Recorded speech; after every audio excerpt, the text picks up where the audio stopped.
कैथल शहर के 100 करोड़ के जमीन घोटाले में अब मुख्यमंत्री नायब सैनी की एंट्री भी हो गई है।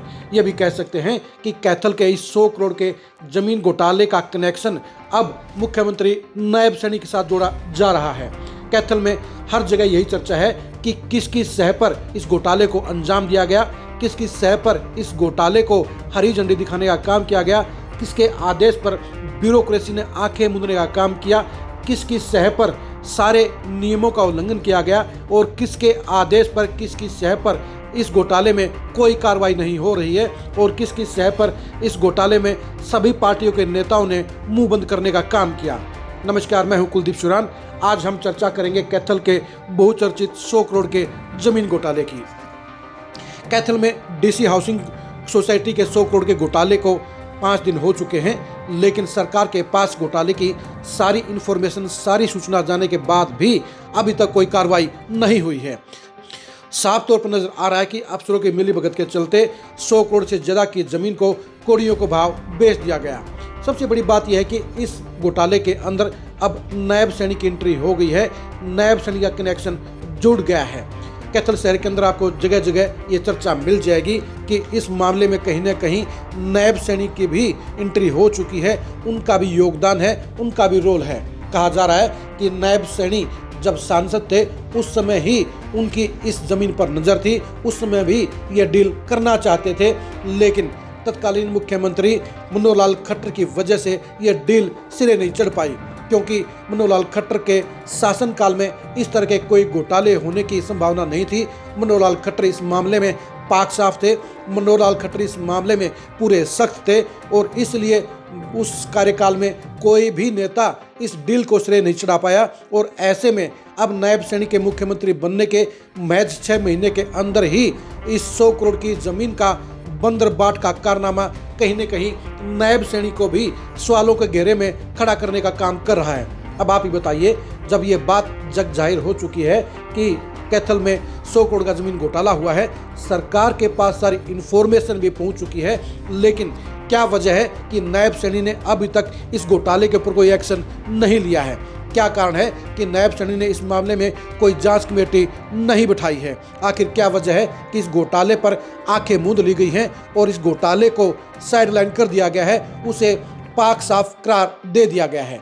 जाहिर सी बात है कि इस 100 करोड़ के जमीन घोटाले में बड़ी शख्सियतों की हिस्सेदारी है, बड़ी शख्सियतों का इसमें हाथ है और यही वजह है कि इस घोटाले में कैथल के तमाम बड़े विरोधी पार्टियों के नेता भी चुप्पी साध गए हैं। क्या ये वजह है कि सारे नेताओं के पास उनका हिस्सा पहुंच गया है? क्या ये वजह है कि सारे नेताओं के साथ इस मामले में जमीन खरीदने वाली लॉबी की सेटिंग हो गई है? इस मामले में जेजेपी ने जिला प्रशासन को ज्ञापन सौंपने का काम किया और जमीन घोटाले की हाई कोर्ट के रिटायर्ड जज से जांच कराने की मांग की। इस मामले में जेजेपी के नेताओं ने मीडिया के सामने क्या कहा, इसे आपको गौर से सुनना चाहिए।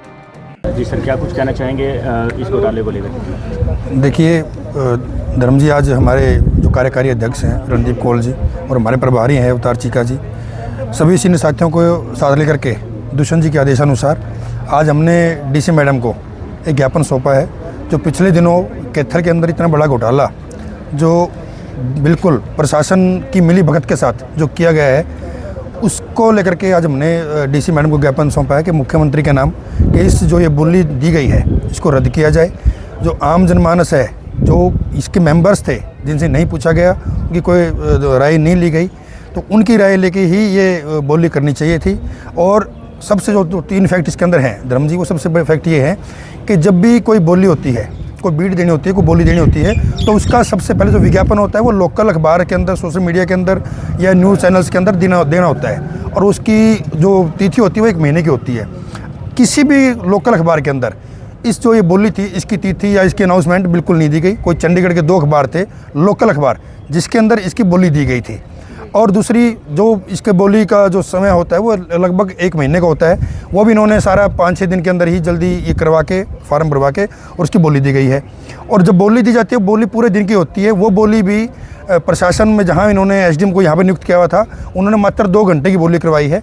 और जितनी भी और जो फार्म आए थे वो सभी फार्म इन्होंने उठवाने का काम किया है। तो एक सुनियोजित तरीके से सभी पार्टियों में मिलकर, भाजपा वालों ने, कांग्रेस वालों ने, इनेलो वालों ने, सब ने मिलकर के इस घोटाले को अंजाम तक पहुंचाया है। तो हमारी यही मांग है मुख्यमंत्री से, हरियाणा सरकार से, कि भाई आप, अगर आपकी नीयत साफ है तो इस घोटाले को जल्दी से, इस जो बोली है इसको रद्द किया जाए और इसको दोबारा नए तरीके से, इस बिल्कुल जो नियम बनते हैं उसके तहत इसको लागू किया जाए। जेजेपी नेताओं के बयान से आपको साफ हो गया होगा कि इस मामले में किस तरह से बेईमानी की गई है, इस मामले में किस तरह से घोटाला किया गया है और इस मामले में किस तरह से नियमों को तार-तार किया गया है। जाहिर सी बात है कि सरकार के पास इस सारे घोटाले की इन्फॉर्मेशन पहुंच चुकी है, लेकिन इसके बावजूद भी सरकार द्वारा कोई एक्शन नहीं लेना साफ तौर पर यह सवालिया निशान खड़ा करता है कि क्या वजह है कि सरकार साफ साफ हुए इस घोटाले पर आंखें मूंद रही है, इस घोटाले में कोई कार्रवाई नहीं कर रही है। इसलिए कैथल शहर में इस बात की सबसे ज़्यादा चर्चा है कि नायब सैनी ने ही इस मामले में डील कराने का काम किया है, नायब सैनी ने ही हरी झंडी दिखाने का काम किया है और इसी वजह से कैथल की डीसी और दूसरे अधिकारियों ने इस मामले में सारे नियम कायदों को तोड़ते हुए आंखें मूंदने का काम किया और डील को मंजूरी देने का काम किया। क्या वजह है कि नायब सैनी इस मामले में कोई एक्शन नहीं ले रहे हैं? अगर उनकी जगह पर मनोहर लाल खट्टर आज की तारीख में सीएम होते तो अब तक इस घोटाले के आरोपियों के ऊपर शिकंजा कस दिया होता, इस घोटाले को सिरे चढ़ाने वाले अफसरों के खिलाफ कार्रवाई शुरू हो गई होती और इस घोटाले को रद्द कर दिया गया होता, इस जमीन की नीलामी को रद्द किया जा चुका होता। लेकिन नायब सैनी की सरकार में ऐसा नहीं हुआ है और इसलिए कैथल शहर के लोगों में इस बात की चर्चा है कि नायब सैनी की कमान में ही, नायब सैनी की मंजूरी से ही इस जमीन घोटाले को अंजाम दिया गया है। आप कैथल के इस 100 करोड़ के जमीन घोटाले में किसको सबसे ज़्यादा जिम्मेदार मानते हैं? कमेंट करके जरूर बताइए। कैथल के इस जमीन घोटाले को सिरे चढ़ाने में किन किन नेताओं ने भागीदारी करने का काम किया है, इसके बारे में भी राय दीजिए।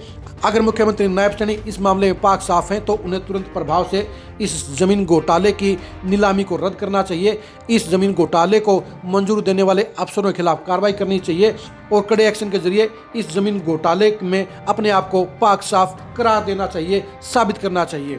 आप इस जमीन घोटाले को लेकर क्या सोचते हैं, इसके बारे में कमेंट करके जरूर बताइए। आप हमारे फेसबुक पेज को फॉलो कीजिए, आप हमारे यूट्यूब चैनल को सब्सक्राइब कीजिए। नमस्कार।